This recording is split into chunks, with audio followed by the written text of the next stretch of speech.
Hello दोस्तों, आज हम जानते हैं कि इस क्रिटिकल सिचुएशन में हमें जॉब की प्रॉब्लम हो रही है। हम ये देख रहे हैं कि कहीं पे एआई आ चुका है, कहीं पे कुछ और प्रॉब्लम है जिसकी वजह से हमें जॉब मिलना बहुत टफ हो गया है। इस टाइम पर हम ये सोचते हैं कि कौन सी जॉब हम करें जिससे कि हमारी जॉब बनी रहे और कल की डेट में एआई ना आए, हम जॉबलेस ना हो। इसके लिए मैंने एक रिव्यू किया और मुझे लगा कि इस सिचुएशन के लिए एआर सबसे बेटर है, मेडिकल बिलिंग प्लेटफॉर्म सबसे बेटर है जॉब के लिए, क्योंकि अभी एआई आने में मेडिकल बिलिंग में काफी समय है, क्योंकि वहां पे सारे डॉक्यूमेंटेड रीडेबल डॉक्यूमेंट होते हैं जो कि एक यूजर ही कर सकता है। अभी एआई को करने में काफी समय लग सकता है। तो आज हम जॉब हम कैसे मेडिकल बिलिंग में कर सकते हैं, क्या क्या चीजें हमें पढ़नी होती हैं, किस तरीके से हमें इंटरव्यू क्रैक करना होता है, वो सारी चीजें आज हम डिस्कस करते हैं यहाँ पे। तो आप इस वीडियो को देखते रहना, इसमें सारी चीजें बताई जाएगी, क्या होता है एआर, क्या होता है मेडिकल बिलिंग, क्या होता है प्रोवाइडर, क्या होते हैं, वो सारी चीजें डिस्कस करते हैं। Thank you.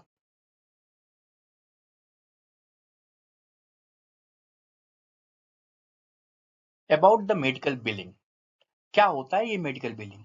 आइए देखते हैं क्या होता है ये medical billing. Medical billing is the process of generating and submitting the claim to insurance company for reimbursement of healthcare services provided to patient, like doctor visit, treatment charge, test, procedures, that all the documents claimed that are submitted to insurance company for the payment. Medical billing एक ऐसी प्रक्रिया है जिसके through US में क्या होता है, हमारे इंडिया में नॉर्मली हम इंश्योरेंस कंपनी से जब इंश्योरेंस लेते हैं और किसी हॉस्पिटल में ट्रीटमेंट लेते हैं तो हम खुद सारे डॉक्यूमेंट सबमिट करते हैं, सारी चीजें करते हैं, वो हमें खुद करना होता है। लेकिन जब आप यूएस में होगे, वहां पे मेडिकल रूल्स बिल्कुल अलग हैं। वहां पे क्या करना होता है, वहां पे जो भी पेशेंट होते हैं वो डॉक्टर्स के पास, वहां पे डॉक्टर्स को प्रोवाइडर्स बोला जाता है। जब प्रोवाइडर्स के पास जाते हैं और अपने ट्रीटमेंट के लिए, तो प्रोवाइडर सबसे पहले उनकी एलिजिबिलिटी चेक करता है कि वो उस सर्विस के लिए एलिजिबल है नहीं है। तो वो सारे डॉक्यूमेंट्स चेक करता है, उसके बाद वो ट्रीटमेंट करता है।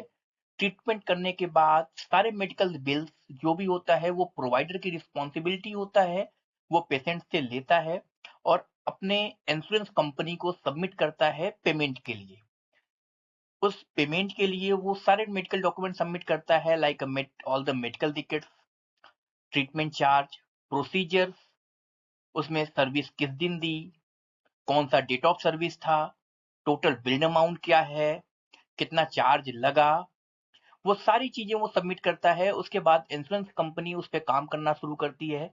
अगर इंश्योरेंस कंपनी को लगता है कि ये सारे इंफॉर्मेशन करेक्ट है, then one time at a time claim जो है वो पास हो जाता है और पैसे जो है प्रोवाइडर्स के अकाउंट में चले जाते हैं। अदरवाइज जब इंश्योरेंस कंपनी को लगता है नहीं, ये प्रोसीजर जो हुआ है, ये सर्विस जो दी है डॉक्टर ने, जिस रेंडरिंग प्रोवाइडर ने ये सर्विस दी है, वो प्रोसीजर इनकरेक्ट है, या बिल अमाउंट इनकरेक्ट है, या ये प्रोसीजर तो हमने प्रीवियस क्लेम में ऑलरेडी पे कर रखा है, या इस प्रोसीजर को बिल करने का टीएफएल टाइम फाइलिंग लिमिट निकल चुका है, तो इस सिनेरियो में वो क्लेम जो होता है डिनाई कर देता है इंश्योरेंस कंपनी।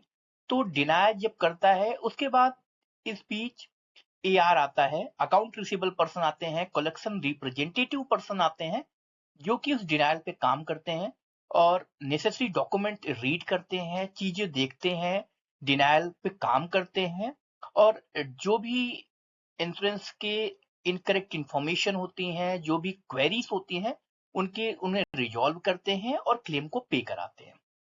ये होता है एआर का काम।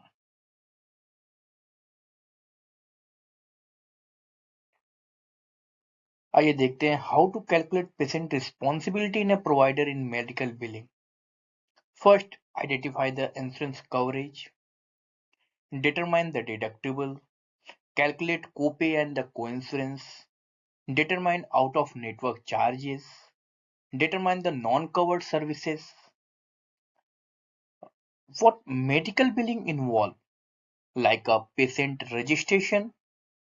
In the patient registration, collecting the basic patient information like a name, address, insurance, all the details. मैंने पिछले स्लाइड में आपको बताया था कि जब भी यूएस में कोई भी पेशेंट डॉक्टर के पास, प्रोवाइडर्स के पास जाता है, तो सबसे पहले प्रोवाइडर्स उनकी एलिजिबिलिटी चेक करते हैं। उस पेशेंट का उस मेंबर की, उस पेशेंट की एलिजिबिलिटी चेक होती है कि उस पेशेंट के पास कौन सा प्लान है, वो इंश्योरेंस कौन सा कवरेज है, कौन से इंश्योरेंस कंपनी से उन्होंने कवरेज लिया हुआ है, लाइक इटना, ह्यूमाना, सिग्ना। तो वहां पे मल्टीपल कवरेज है, तो किस इंश्योरेंस कंपनी से उन्होंने कवरेज लिया हुआ है, वो कवरेज जो है इफेक्टिव कब हुआ है और वो टर्म कब होगा, वो इस डेट ऑफ सर्विस में, जिस डेट ऑफ सर्विस पे पेशेंट अपनी सर्विस ले रहा है उसमें वो कवर कर रहा है, नहीं कर रहा है, वो सारी चीजें जो होती है वो इंश्योरेंस की कवरेज होती है। तो वो वेरिफिकेशन पेशेंट की रजिस्ट्रेशन के टाइम पे वो सारी चीजें जो हम वहाँ के प्रोवाइडर्स जो होते हैं वो अपना वेरीफाई करते हैं। डिटरमाइन द डिडक्टिबल, एक ईयर डिडक्टिबल होता है, ये चेक करते हैं कि ईयर डिडक्टिबल कितना बन रहा है, क्या है, कैलकुलेट करते हैं, वो कोपे को देखते हैं, कोपे कितना हो रहा है, को इंश्योरेंस क्या होता है, वो सारी चीजें कैलकुलेट करते हैं। कोपे होता है विजिट चार्ज, जब वो विजिट करने जाता है तो वहां पे पेशेंट को कोपे चार्ज देना होता है।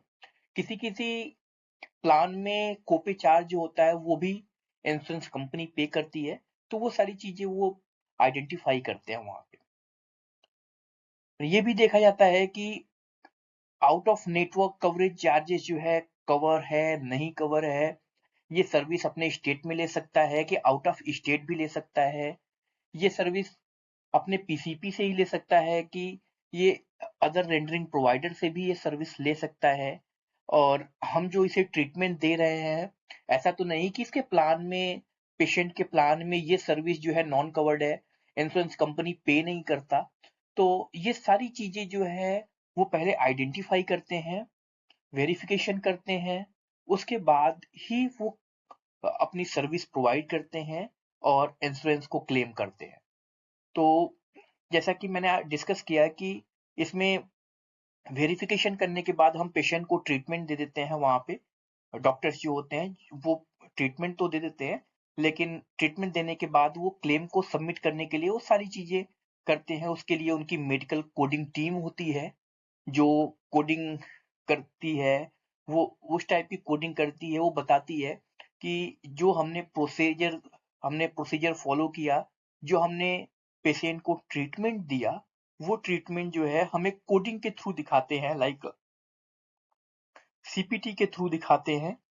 वो नंबर होता है लाइक 992313112, ये इस तरीके का एक सीपीटी कोड जनरेट करते हैं।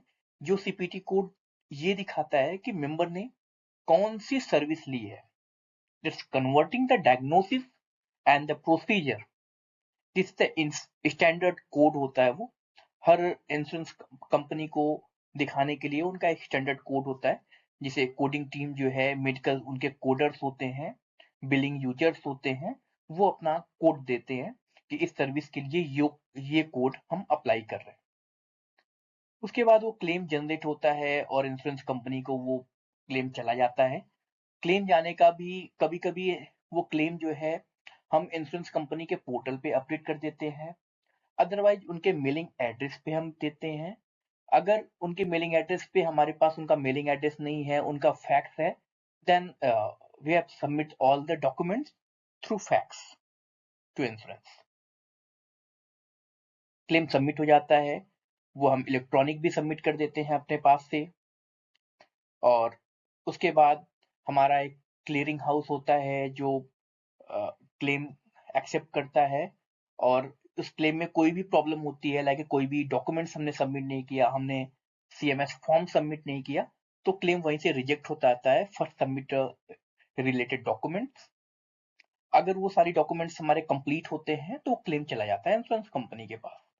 अब इंश्योरेंस कंपनी के पास इंश्योरेंस की टीम होती है, उनकी पूरी टीम होती है जो वेरीफाई करती है कि हाँ इस डेट पे इस पेशेंट को ये सर्विस दी गई, ये प्रोसीजर कोड यूज किया गया, सारी चीजें सही होती है, वहां पे पेमेंट हो जाता है। अदरवाइज वो क्लेम को डिनाई कर देते हैं कि ये मिसिंग है, ये इंफॉर्मेशन मिसिंग है, या ये सर्विस आपने जो दी है उसका प्रोसीजर कोड इनकरेक्ट है, या आपने मॉडिफायर यूज नहीं किया, इसलिए वो डिनाई कर देते हैं।